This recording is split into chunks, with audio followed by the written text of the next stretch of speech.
자, 안녕하십니까. 이슈맨의 주식뉴스공장 9월 12일 수요일 모닝브리핑을 시작을 하도록 하겠습니다. 자, 바로 해외 시장부터 들어가도록 하겠습니다. 다우지수, 나스닥, 우리가 이제 추가적으로 중국의 2천억하고 플러스 알파 2,200억 정도 또 나왔죠. 근데 물론 어제 전일 상해 종합지수하고 심전은 바로 올라갈 수는 없죠. 그 무게 자체가 누르고 있기 때문에. 그런데 글로벌 당사자인 중국을 제외를 하고 나머지 국가들은 어제도 말씀을 드렸습니다만 덤덤해요. 그래서 뭐 섹터별로는 또 반등이 나오고 혼조세가 더 강화되는 그런 모습들이 좀 나오고 있죠. 오늘 같은 경우는 이제 선물옵션 하루 만기 전이니까 포지션 잡기 위해서 상당히 눈치 보기 부분들을 상당히 빠르게 할 수 있는 가능성을 첫 번째 두고, 미국 같은 경우에 어제 약간 상반되는 움직임이 나왔던 게 마이크론 테크놀로지 있죠. 반도체 업종, 반도체하고 바이오 업종이 부진이 돼요. 계속 두 섹터의 공통점이라 하면 1년 2년 전에 화려한 주도주였죠.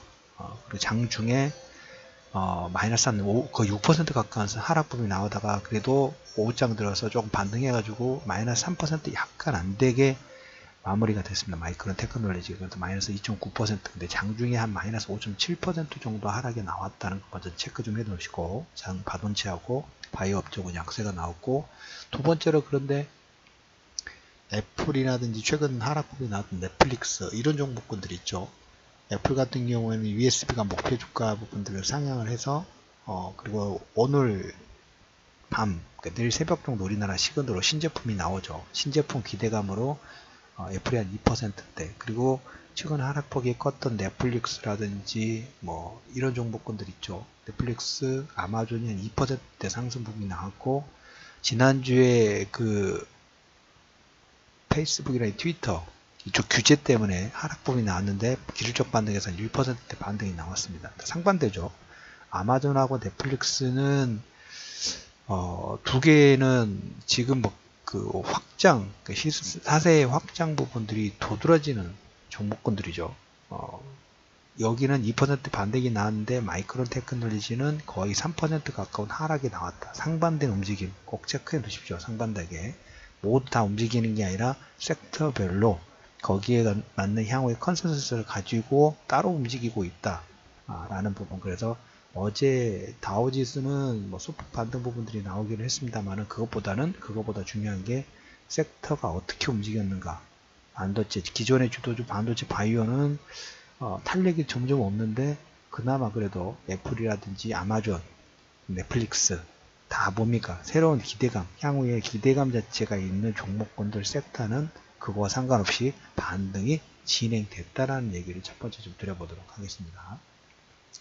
자, 그리고 이제 보시면 그 중국 무역 분쟁, 시진핑이 상당히 요즘에 체면이 안 섭니다. 근데 이 체면을 안 서는 것을 내부 단속하고 그래도 다시 진행을 해야 되기 때문에 내부 정리 구간이라고 보시면 될 것 같아요. 최근에 소비자 물가 지수라든지 반등이 나오면서 인플레, 통상 전쟁도 밀리고 인플레도 조금 비탄력적이고 시진핑이 조금 암울해요. 그래서 역으로 생각하면 더 쓸 수 있는 카드가 시간 빼고는 그렇게 많지 않다고 얘기 드렸죠. 그래서 하반기에는 중국이 어떤 식으로 체면 있게 손을 들 것인가, 이런 구도로 나갈 가능성이 상당히 높다라는 얘기 두 번째 드리고, 세 번째로 보실 부분은 최근에 2천억 달러하고 플러스 알파 2천억 달러 얘기 나왔는데, 이 2천억 달러라는 규모 부분들하고 뭐 추가 2천억 달러 나오더라도 이게 어떻게 보면 미국이 관세 부분에서 쓸 수 있는 최상의 카드예요. 항상 보면 실적도 최고의 실적 부분들이 나오면 주가가 신고가가 나갈 것 같은데 거기서부터 꺾이죠. 작년 3분기 삼성전자 부분도 얘기 드릴 때 그 이상 나올 기대치가 없는 거예요.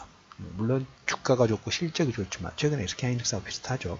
그러니까 반대로 역으로 상승이라면 하락의 기온 부분들 봤을 때 관세 부과라는 내용 카드로 미국이 쓸 수 있는 카드가 카드의 최대치는 그거예요.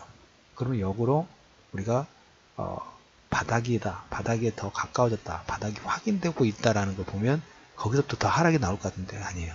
그들은 반등이 나올 수가 있어요. 역으로 그렇게 생각하셔야 된다. 세 번째로 그렇게 얘기를 좀 드려보도록 하겠고, 그래서 다음 타켓은 당분간은 캐나다 협상 부분들 잘 되고 있다라는 얘기가 나오고 있어요. 되고 있다라는 얘기 나오기 때문에 다음은 20일 정도 전후에서부터 일본의 부과. 일본도 채찍과 당근 부분 다 줄 것 같아요. 왜? 여러분들이 그냥 일본과 미국이 친하다는 걸 알고 계시죠. 근데 지금 트럼프가 메인으로 잡고 있는 것은 북한과 북미 정상회담이에요. 근데 항상 보면 북미 정상회담이란 우리나라 쪽 그 남북 개선 부분들 진행될 때 정말 미운, 시누이보다 더 미운 고춧가루 역할 부분들 누가 가장 많이 했냐면 일본이에요. 통상 제재 관련된 내용으로 미국이 일본을 일단 눌러버릴 필요도 있어요. 방해하지 말고 너는 돈이나 열심히 돼. 그러면 혜택을 주고 아니면 말고. 왜 그런 코멘트를 드리냐면 최근에 트럼프가 그런 얘기를 했다고 했죠. 진주만 잊지 않고 있다. 경고성 발언 부분들을 한 거예요. 그런 측면을 보셔야 됩니다. 그래서 일본의 무역 관련된 부분들은 일본은 지금 미국보다 지금 중국하고 유럽 쪽하고 상당히 FTA라는 이런 부분들 진행 속도가 빨라요. 그것도 여러분들 체크해 놓으십시오. 그래서 일본의 그 무역 논쟁 관련된 부분들은 우리나라한테 일부 반사이익 부분들이 들어올 수 있어요. 그걸 미리 관심권을 두실 필요가 있다라는. 그래서 일본 관련된 부분들은 일단 관망 계속 체크 정도만 하면 될 것 같다라는 얘기를 좀 드려보도록 했고, 마지막으로 지금 2차 정상회담 9월 말이냐 10월 말이냐 계속 얘기가 나오고 있죠. 상당히 저는 긍정적으로 보고 있습니다. 계속 잘 진행 부분이 되고 있고, 주변의 흐름 부분이 미국이 상당히 원하는 부분이 있어요. 북한을 지원해야 되는 그 부분은 나중에 한번 얘기 드려보도록 하겠습니다. 그래서 원하는 부분이 있고, 지금 동방경제포럼 부분들이 진행되고 있다고 말씀을 드렸어요. 북한이 시베리아 한반도 철도 연결하자 동방경제포럼에 제의를 했습니다. 올해인가요? 작년인가요?